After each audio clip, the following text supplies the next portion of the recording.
Hello everyone, my name is Chunga90 and welcome back to another episode. Today I'm going to be looking at the game The Stanley Parable. Now this came out a while ago.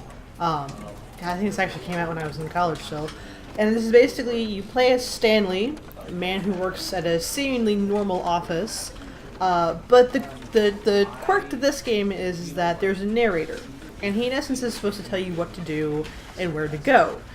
You, in essence, as a player, are allowed to follow his rules, or you can divert from what he's telling you, do something completely different, and each time you do, you get different endings, and you get different responses.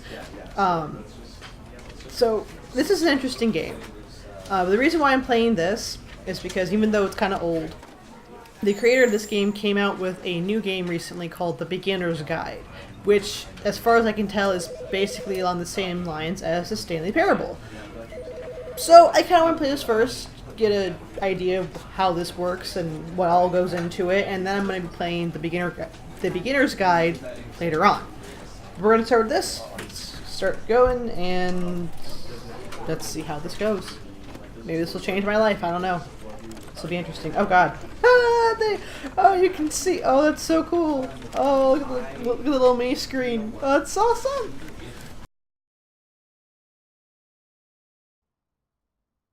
This is the story of a man named Stanley.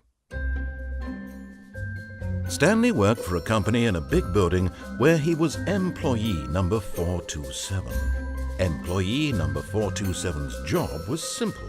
He sat at his desk in room 427 and he pushed buttons on a keyboard. Orders came to him through a monitor on his desk, telling him what buttons to push, how long to push them, and in what order. This is what employee 427 did every day of every month of every year. And although others might have considered it soul-rending, Stanley relished every moment that the orders came in, as though he had been made exactly for this job. And Stanley was happy. And then one day, something very peculiar happened. Something that would forever change Stanley. Something he would never quite forget. He had been at his desk for nearly an hour when he realized that not one single order had arrived on the monitor for him to follow. No one had showed up to give him instructions, call a meeting, or even say hi. Never in all his years at the company had this happened, this complete isolation. Something was very clearly wrong. Shocked, frozen solid, Stanley found himself unable to move for the longest time. But as he came to his wits and regained his senses, he got up from his desk and stepped out of his office. Okay. I'm out of my office. All of his co-workers were gone. What could it mean? Stanley decided to go to the meeting room. Perhaps he had simply missed a memo. Understandable. Oh. Hello, mountains. That's pretty. I like that. This is really kind of creepy. I'm getting very Portal-esque / Aperture Science Death by GLaDOS vibes from this.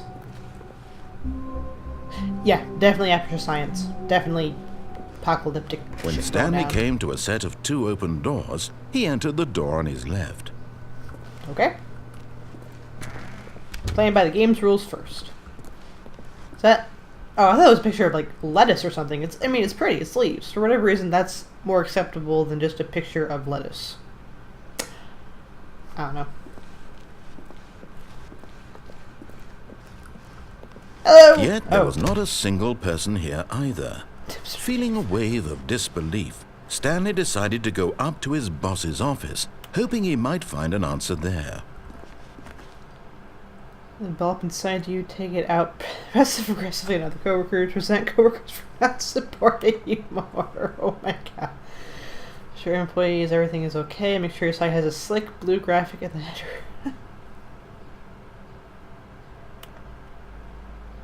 Everyone is unique. You most of all. Oh, thank you, Slide. You're so nice.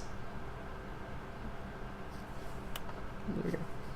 Number of slides on this slide. Slides and shirts. Right at which charts on the same side. Stanley just stood there doing nothing at all. Oh. He seems to think I have nothing better to do with my time than to sit around and describe every fascinating little detail of his inability to do anything.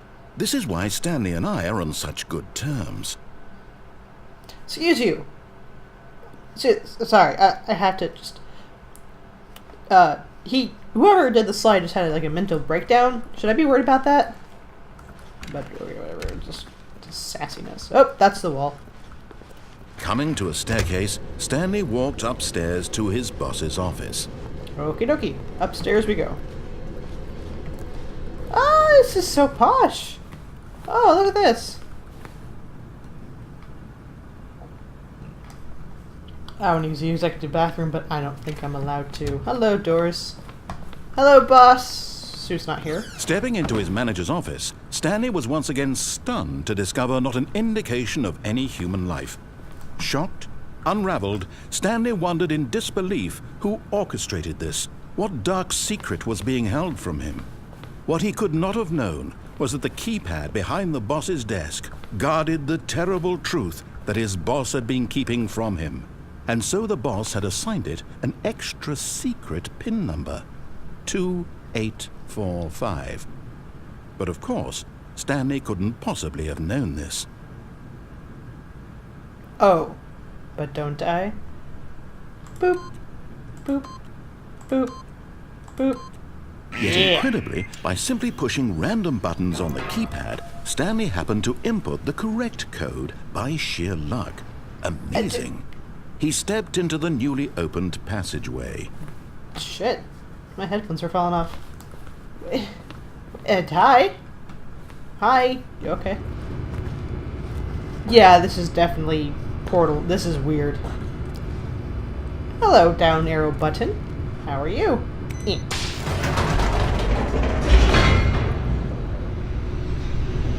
It's not a comforting sound.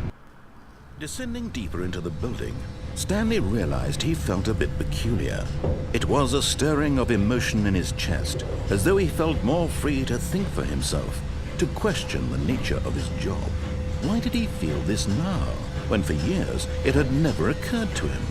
This question would not go unanswered for long. Oh, good. We're getting answers already, and we basically just started playing. Stanley walked straight ahead through the large door that read Mind Control Facility. Okay. Ooh. No, we're playing by the game's rules first. We're gonna do that first. This is ominous. The lights rose on an enormous room packed with television screens. What horrible secret did this place hold? Stanley thought to himself. Did he have the strength to find out? Am I in the Matrix? Am I Neo? Am I the chosen one? No. That's just silly. Oh, there's a lot of TV monitors. Now the monitors jumped to life, their true nature revealed. Each bore the number of an employee in the building, Stanley's co-workers. The lives of so many individuals reduced to images on a screen, and Stanley, one of them, eternally monitored in this place where freedom meant nothing. What's up with that one?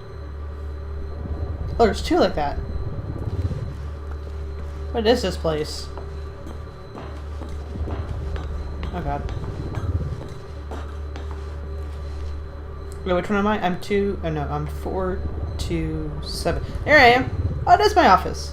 Sweet! Nice little detail there. I like it. This mind control facility, it was too horrible to believe. It couldn't be true. Had Stanley really been under someone's control all this time? Was this the only reason he was happy with his boring job? That his emotions had been manipulated to accept it blindly? Possibly. No. He refused to believe it. He couldn't accept it. His own life in someone else's control? Never! It was unthinkable, wasn't it? Was it even possible? Had he truly spent his entire life utterly blind to the world? Possibly. But here was the proof. The heart of the operation. Controls labeled with emotions. Happy, or sad, or content. Walking, eating, working. All of it monitored and commanded from this very place. And as the cold reality of his past began to sink in, Stanley decided that this machinery would never again exert its terrible power over another human life. For he would dismantle the controls once and for all. But if I may be so bold to ask, that's a button. I'm not going to press it, though. Why? What would be the purpose of all of this? Idle awaiting input. System power. And when at last he found the source of the room's power, he knew it was his duty, his obligation, to put an end to this horrible place and to everything it stood for. Playing by the game's rules first.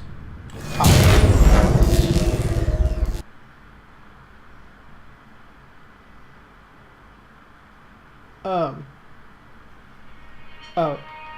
Did I? What? Blackness and a rising chill of uncertainty. Was it over?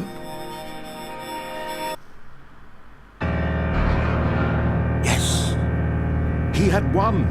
He had defeated the machine!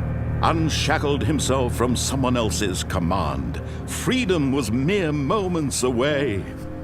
And yet, even as the immense door slowly opened, Stanley reflected on how many puzzles still lay unsolved. Where had his co-workers gone? How had he been freed from the machine's grasp?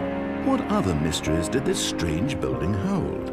But as sunlight streamed into the chamber, he realized none of this mattered to him. For it was not knowledge or even power that he had been seeking, but happiness. Perhaps his goal had not been to understand, but to let go. No longer would anyone tell him where to go, what to do, or how to feel. Whatever life he lives, it will be his. And that was all he needed to know. It was perhaps the only thing worth knowing. Stanley stepped through the open door.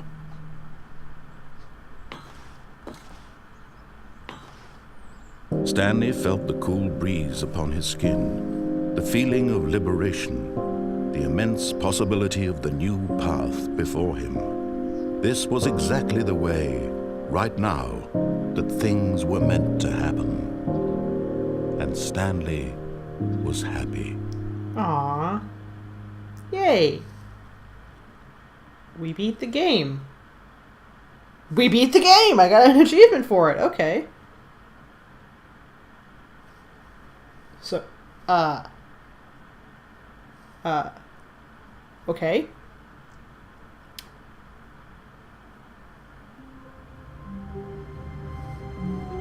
Now back at the beginning. Interesting. Alright, now it's time to go through all the other options that there are as far as, in essence, screwing around with this game. So let's get started. Boop. When Stanley came to a set of 2 open doors, he entered the door on his left. I'm going to keep going to the left, and later on I'll go to the right instead. But I'm going to do left for now. Yet there was not a single person here either. Feeling a wave of disbelief, Stanley decided to go up to his boss's office, hoping he might find an answer there.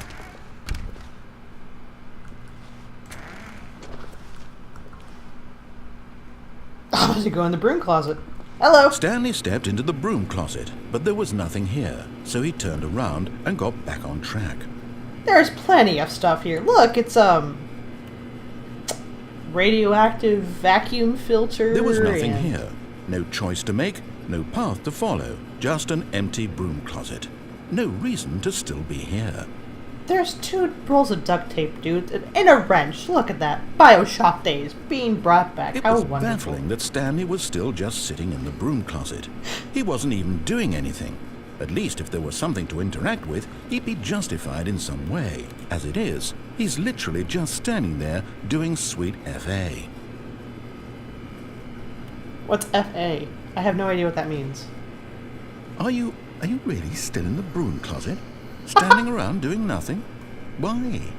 Please offer me some explanation here. I'm genuinely confused. It's a nice broom closet. Calm down. I'm doing it to piss you off, that's why. You do realize there's no choice or anything in here, right?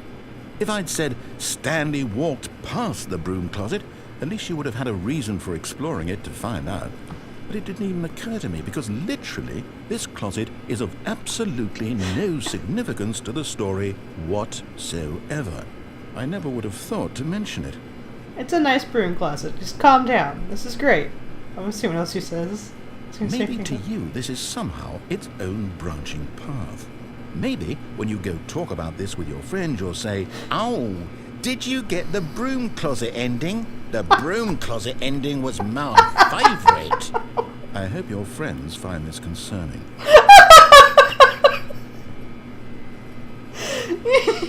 Stanley was fat and ugly and really, really stupid. He probably only got the job because of a family connection. That's how stupid he is. That or with drug money. Also, Stanley is addicted to drugs and hookers. Well, I've come to a very definite conclusion about what's going on right now. You're dead.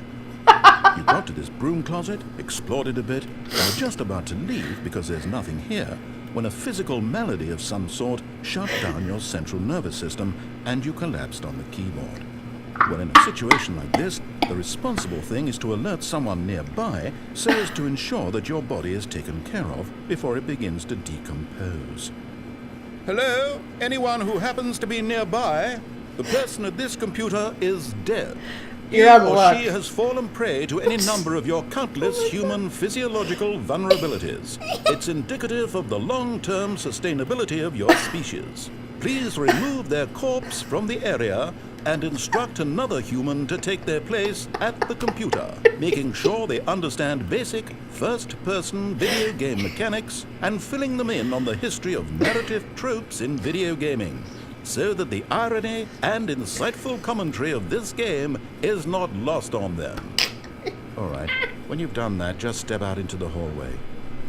Oh my god. Oh shit.